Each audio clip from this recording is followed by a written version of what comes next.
अब तुम हमारी बात मान लो, भगवान की जैसी इच्छा हो, जो वो तुम्हें जिस परिस्थिति में रखे हैं उसमें संतुष्ट हो जाओ। जथा लाभ संतोष सदा काहू सो कछु न चाहोगे। अपनी ऐसी वृत्ति बनाओ कि भगवान से भी मांगने की इच्छा ना हो। जैसे वो मुझे रख रहे मैं उसमें राजी हूं। ये बहुत बड़ी उपलब्धि है, बहुत बड़ी सिद्धि है ये। इसी से सारी कामनाएं नष्ट हो जाती है। बिन संतोष न काम न साही और अछत काम सुख सपने नाही। बिना संतोष के कामना का नाश नहीं होता, और जब तक कामना रहती तब तक स्वप्न में भी जिसे सुख कहते हैं उसका अनुभव नहीं होता। जागृत की कौन कहे। आप कामना में ही सुख ढूंढ रहे हैं, और सिद्धांत कह रहा है कि अछत काम सुख सपने नाही।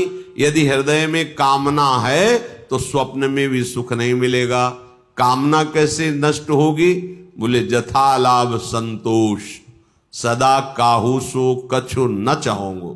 मैं सदा संतोष धारण करूंगा कि मेरे प्रभु ने जैसा विधान कर दिया है हमारे लिए पर्याप्त है।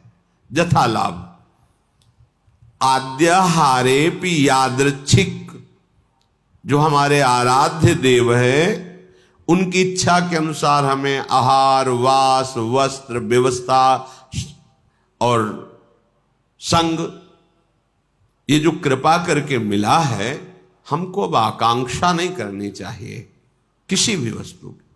सच्ची मानो, जैसे कोई प्रश्न करे कि हमें सत्संग की आकांक्षा करनी चाहिए, हमें भगवत चरणारविंद के धाम में रहने की आकांक्षा करनी चाहिए। यदि आप ठीक से भजन करते हो तो आपको कोई आकांक्षा करने की जरूरत नहीं। आगे से आगे वो जहां पहुंचाना जो करना अपने आप करेंगे। हम वृंदावन को जानते भी नहीं थे, पहली बार स्मरण हुआ कैसा होगा वृंदावन, क्योंकि अपने लोगों की अंतर्दृष्टि रहती थी, एक एक हरकत पर नजर थी अंदर की, बाहर का तो मतलब ही नहीं था। भगवान की ऐसी असीम कृपा रही है कि यौवन अवस्था में कभी कहीं भरपेट भोजन मिला हो तो मिला हो, ना कोई गर्म कपड़े पहनना, ना जीवन में कभी पंखा चलाना। ये ऐसी दुनिया का प्रपंच तो बहुत दूरी बात है, कभी पंखा के नीचे सोए हो ऐसा अनुभव नहीं वृंदावन के सिवा। एकमात्र अंतर्दृष्टि, मेरी वृत्ति कहां है, बस इसी पर रहती थी। कहां है मेरी वृत्ति? बस हर तरह से इस मन को देखा है। जैसे लोग कहते हैं ना, मामू को मार्ग में पीएचडी किए हैं, तो साधक उपासक साधु महात्मा केवल मन पर दृष्टि रखते हैं। सारी पढ़ाई मन की है, इसमें और कोई बाहरी बातें नहीं है। इसमें परम सिद्धि का जो लाभ होता है वो केवल मन पर दृष्टि रखी जाती है। उसी को दृष्टि में रख करके सृष्टि से बचा के और भगवान के चिंतन में लगाना, बस एक लगन लगी हुई, कैसे ब्रह्म साक्षात्कार हो, कैसे वहां कोई ये गुंजाइश नहीं थी। भोग सामग्री, भोग वार्ता, भोग दृश्य, घाटों में कहां गुंजाइश? दोपहर की तपती धूप में पंडों की छतुरी के नीचे, और रात्रि में वही घाटों में थोड़ी देर भिक्षुकों के बीच में बैठ जाना, जो मिला मिला, नहीं तो हर हर महादेव, शांत एकदम। ब्रह्मचर्य और संयम का बड़ा बल होता है। कभी निराश हताश और ऐसा नहीं कि चलने लायक नहीं, ऐसा कभी अनुभव जीवन में नहीं हुआ। आप समझिए, वो परिस्थिति अगर ना मिलती तो शायद है कि वो अनुभव भी ना होता। जो अनुभव, एक जो निश्चिंतता, निर्भयता, एक ठसक, हर समय नवीन उत्साह, वो भगवान ने जैसी परिस्थिति चयन की थी उसी में राजी होने से हो गया। एक बार इतने भूख से व्याकुल हुए तो दो संत आए काशी के, और ऐसा कहाँ रहते हो? घाटों में रहते। भोजन जो महादेव जी दे देते। या घाटों में कौन देता है? अन्नपूर्णा। कभी सतुआ, इतना जैसे भिखारियों को लोग बांटते हैं, 2-4 किलो सतुआ लिया, 50 बैठे हैं, ऐसे ऐसे डाल दी। तो कमंडल का ढक्कन होता था, ऐसे रखा, कोई एक पीस बर्फी रख दी ऐसे। बोले आओ चलो आज तुम्हें भोजन पवाते हैं। को देखो मन की बात प्रभु ने सुन ली, लेकिन हंसी की बात, ले गए कमरे में बैठाला और 2 घंटे बाद आए। रात हो गई थी, शाम के बैठते थे जाके, और आए बोले हमारे यहाँ तो प्याज लहसुन बनता है, आप खाते हैं? ये तो नहीं बन। महादेव हाँ निकले, खूब हंसे कि ए मन देखा तेरी चालबाजी नहीं चली, नहीं चली, नियम लिया था कहीं नहीं जाएंगे, पर इतनी व्यवस्था हम अपनी तरफ से ले गए, और देखा तुम्हें उत्तर दिया महादेव, चल आज के बाद कोई बुलाए भी तो नहीं जाला है। जथा लाभ संतोष सदा काहो, ये बहुत बड़ी उपलब्धि का मार्ग है। चाहे गृहस्थ हो चाहे विरक्त हो, जैसी परिस्थिति प्रभु ने दी है, सच्ची मानिए तुम्हारे कल्याण के लिए वैसी परिस्थिति आवश्यक है। आप कह सकते हो बड़ा घर में प्रतिकूलता रहती, जरूरी है प्रतिकूलता।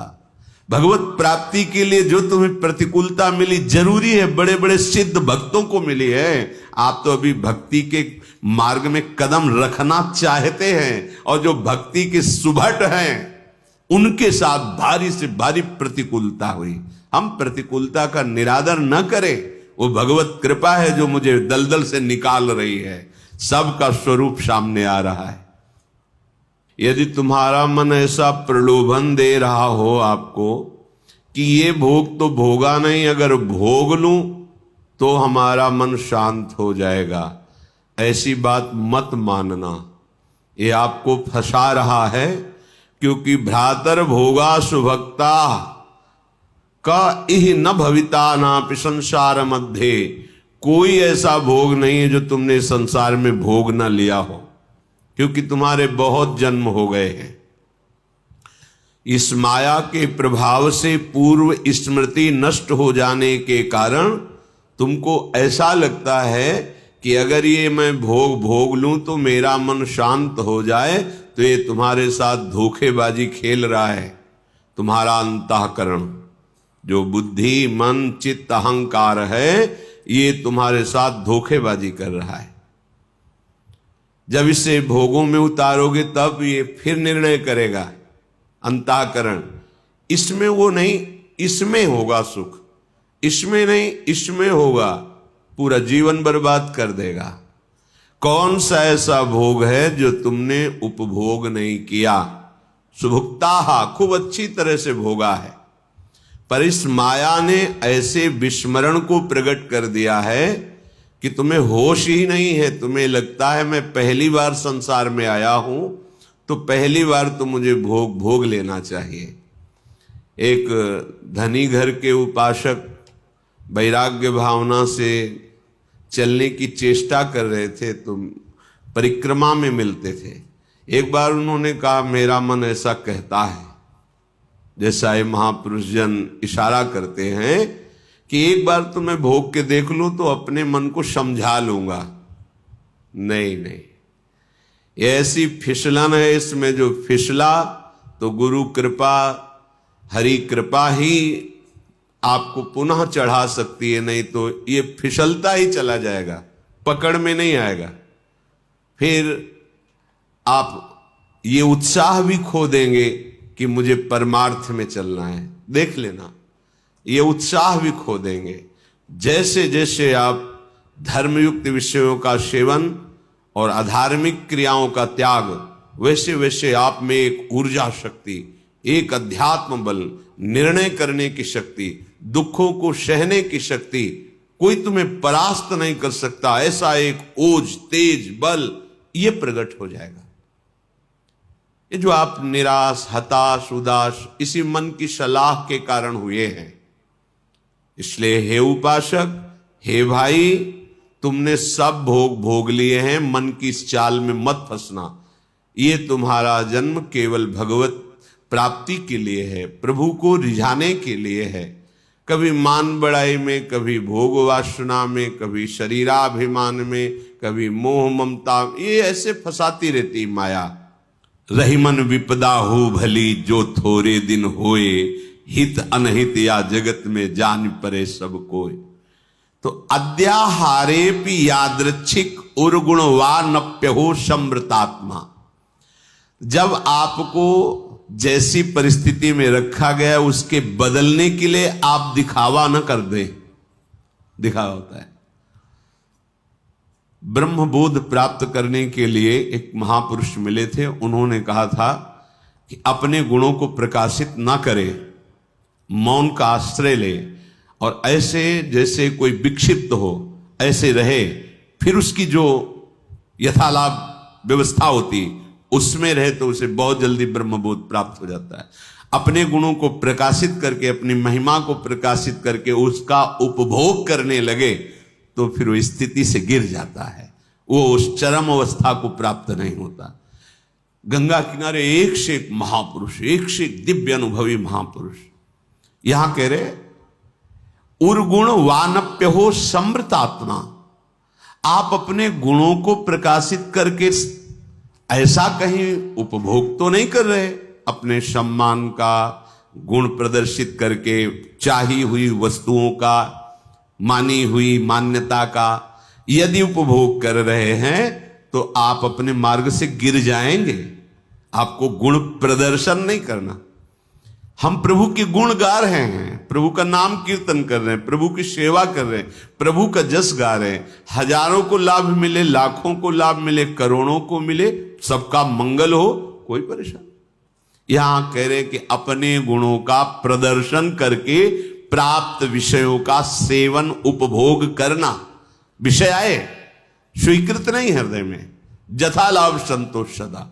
महलों में राखो चाहे झोपड़ी में वास दो, कोई प्रश्न नहीं है, चित्त का समाधान हो चुका है, अब कोई परेशानी नहीं है, कोई खुशी नहीं है, कोई दुख नहीं है। बहुत उत्तम स्थिति का वर्णन कर रहे हैं उपासक के।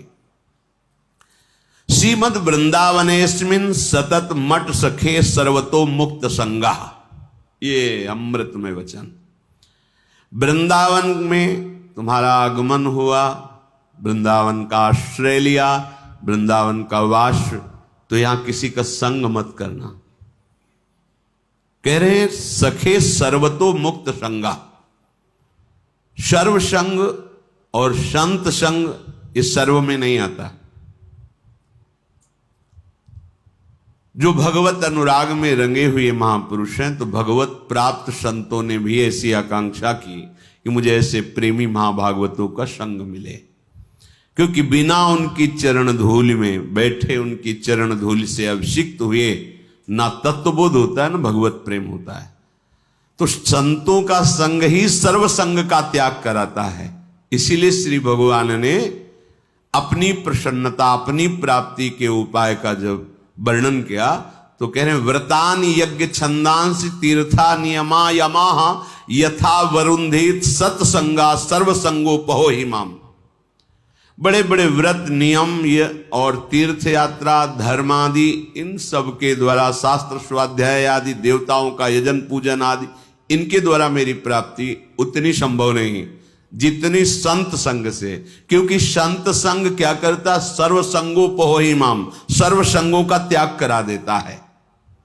जो आसक्ति संसार में, विषयों में, व्यक्तियों में, वही आसक्ति यदि संत महात्मा में हो जाए तो मोक्ष का खुला हुआ द्वार शास्त्रों में पाया गया है। तो यहां जो सखे सर्वतो मुक्त संगा, उसका भाव है जो प्रभु से विमुख जन है उनसे हमारा परिचय भी नहीं होना चाहिए। वृंदावन ऐसे रहे मनो चिन्हारो नहीं, हम नहीं पहचानते किसी को, नेत्र नीचे हैं, अपने मार्ग को देख रहे हैं और अपने प्रिया प्रीतम का स्मरण कर रहे हैं। जो मिलता है मेरे प्रभु इस रूप में आए हैं, ऐसे भाव से। कहीं कोई सांसारिक भाव, सांसारिक संबंध नहीं। सांसारिक प्रपंच को स्वीकार करने वाला उपासक उपासना में आगे बढ़ नहीं सकता।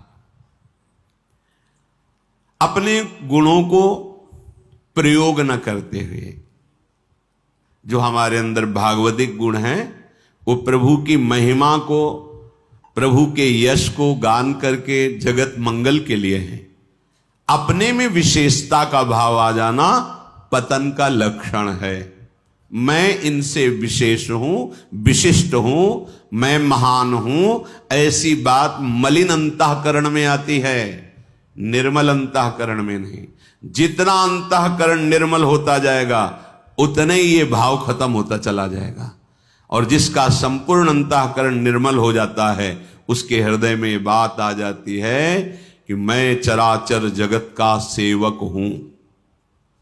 सो अनन्य गति जाके असमत न टरे हनुमंत, मैं सेवक और सचराचर रूप स्वामी भगवंत। ये सबसे बड़ी बात आ गई। तो श्रीधाम वृंदावन का आश्रय, वृंदावन का वास, किसी से कोई परिचय नहीं। जैसी परिस्थिति में प्रिया प्रीतम रख रहे हैं वो हमारे योग्य है। हम अपने गुणों का प्रदर्शन करके किसी भी वासना की पूर्ति की चाह न रखें। हमारा एकमात्र उद्देश्य भगवत प्रसन्नता, दान पुण्य आदि करके सब कर मांगत एक फल रामचरण रति हो।